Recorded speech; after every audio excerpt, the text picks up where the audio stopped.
నమస్తే, నేను మీ Venkatesh. Welcome to TMR news. ఇక కేసీఆర్ అంటే ఒక ఉద్యమ చరిత్ర అని చెప్పుకునే వీళ్ళు, నిజంగా కేసీఆర్ అంటే ఒక ఉద్యమకారుడు, కేసీఆర్ బీఆర్ఎస్ అంటే ఒక ఉద్యమ పార్టీ అని చెప్పుకునే వీళ్ళు ఇలా చరిత్ర ఎంతకు దిగజారిపోయిందంటే, నిజంగా నిన్న కూడా ఏదో హరీష్ రావు V6 నేను చెప్తాడు, కేసీఆర్ ఫామ్ హౌస్లో ఉండు కూడా ఒక వ్యూహమే అన్నట్టుగా చెప్తాను. కేసీఆర్ వ్యూహం వీళ్ళకి అర్థం కాదన్నట్టు ఏదో బత్తులు పెట్టే ప్రయత్నం చేస్తూ ఉన్నాడు.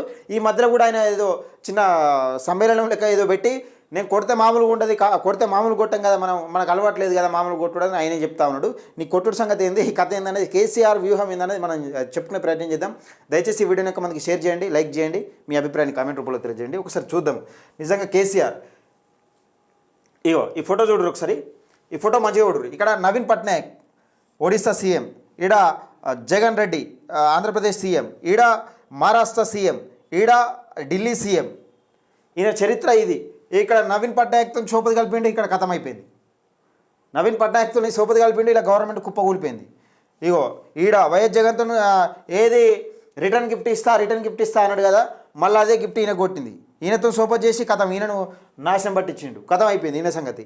ఇక ఇక్కడ ఢిల్లీ అంటున్నాం, ఇక్కడ మహారాష్ట్ర ఏదో చేయబోయింది. ఇక్కడైతే మహారాష్ట్రలో అయితే ఇక్కడ విచ్చలవిడిగా డబ్బులు, ఇక్కడ ఆంధ్రప్రదేశ్ ఉన్న మహారాష్ట్రలో పెట్టిన కేసీఆర్ డబ్బులు ఎక్కడ పెట్టలేదు.